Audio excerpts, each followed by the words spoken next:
Hello everyone, welcome to Sai మనూస్ channel.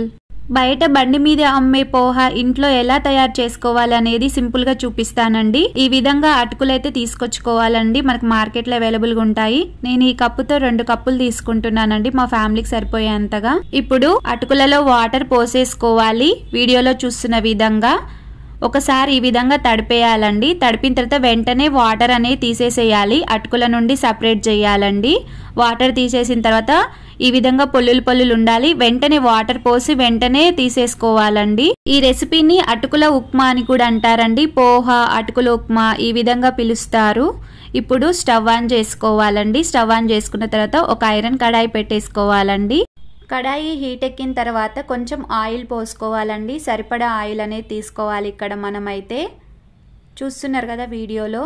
అలాగే కొంచెం ఆవాలు, కొంచెం జీలకర్ర, కొంచెం మినపగుళ్ళు, కొంచెం పచ్చిపప్పు అండ్ అలాగే పల్లీలు ఇవన్నీ వేసుకొని ఒకసారి కలిపేసుకోవాలి. ఇలా వీడియోలో చూస్తున్న విధంగా ఒక 2 మినిట్స్ అనేది ఫ్రై చేయాలండి. మనం ఇక్కడ పల్లీలు అనేవి అన్ని కూడా ఫ్రై అవ్వాలి. ఈ విధంగా చూస్తున్నారు కదా వీడియోలో, చూడండి ఈ విధంగా అయితే ఫ్రై అవ్వాలండి. ఇప్పుడు ఇవి ఫ్రై చేసిన తర్వాత కొంచెం కరివేపాకు, కట్ చేసి పెట్టుకున్న ఆనియన్స్, 1 ఎండుమిర్చి తీసుకోవాలి అండ్ అలాగే 1 గ్రీన్ చిల్లీ తీసుకోవాలి, కొంచెం అల్లం ఈ విధంగా కట్ చేసి వేసేసుకోవాలండి. వేసుకున్న తర్వాత ఇవిలా కలిపేసుకోవాలి. పచ్చివాసన పోయే వరకు ఫ్రై చేసుకోవాలండి ఇవన్నీ. ఇప్పుడు రుచికి సరిపడా సాల్ట్ వేసేసుకోవాలండి.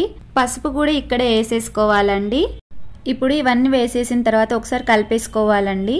ఇక్కడ నేను చూపించిన క్వాంటిటీ ప్రకారమే వేసుకోవాలని ఏం లేదండి, మన ఇష్టం. మనకు కావాల్సినంత తీసుకొని వేసుకొని చేసుకోవచ్చు వంట అయితే.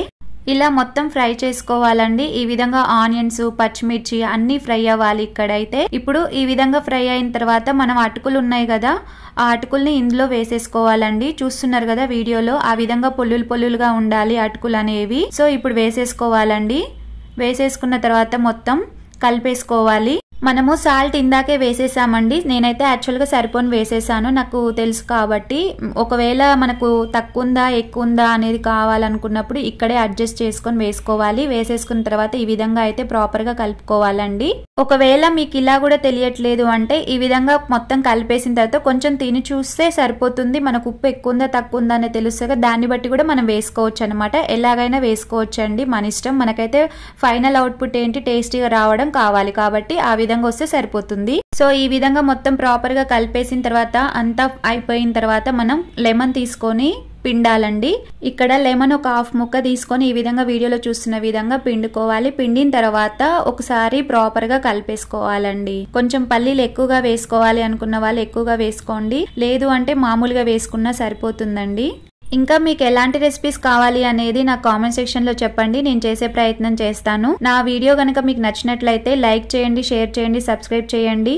ఈ సాయి మనూస్ ఛానల్లో ఇంకా చాలా ఐటమ్స్ చేసి పెట్టానండి. ఈవినింగ్ స్నాక్స్ కానీ, మామూలుగా బయట స్నాక్స్ చేస్తారు కదా, అవి ఎలా చేయాలి అనేది, పునుగులు అయితే ఏంటి, స్వీట్ కార్న్ అయితే ఏంటి, ఇలాంటి రెసిపీస్ మరిన్ని ఉన్నాయి చూడండి. ఈ రెసిపీ సింపుల్ గా చేసేసుకోవచ్చండి, పెద్దగా టైం పట్టదు. జాబ్ చేసే వాళ్ళకి, బ్యాచిలర్స్ కి, రూమ్ లో ఉంటారు కదండి, అలాంటి వాళ్ళకి ఈజీగా చేసుకోవచ్చండి. ఇది బయట అయితే 10 రూపీస్ ఉంటదండి. 10 రూపీస్ కి మనకు స్నాక్స్ ది ప్లేట్స్ ఉంటాయి కదా, పేపర్ ప్లేట్స్, అందులో పెట్టిస్తారండి 10 రూపీస్. ఇప్పుడైతే మేబీ 20 రూపీస్ అయి ఉండొచ్చేమో. నేను జాబ్ చేసే టైంలో తినేదండి. ఇప్పుడైతే అవుట్ సైడ్ ఫుడ్ అయితే ఏం లేదు, ఇంట్లోనే హ్యాపీగా చక్కగా చేసేసుకొని తింటాను. ఇలా పేపర్ ప్లేట్ నిండా పోహా పెట్టిన తర్వాత ఆనియన్స్ అలా వేసి ఇచ్చేవారు అండ్ దీంతో పాటు లెమన్ ఇచ్చేవారండి. దీనికి కాంబినేషన్ లో కొంచెం పుట్నాల పొడి గానీ లేదంటే పల్లి పొడి గానీ ఇచ్చేవారండి. పల్లి కారం అని ఉంటది, అది కూడా వేసేవారు. చాలా టేస్టీ ఉండేదండి. ఆ రోజుల్లో అయితే ఎంత బాగా తినేవాళ్ళమో మేము. హాస్టల్లో ఉండి ఆ ఫుడ్ తినలేక అప్పుడప్పుడు ఇలా టిఫిన్స్ అనేవి బయట తినేవాళ్ళం అండి.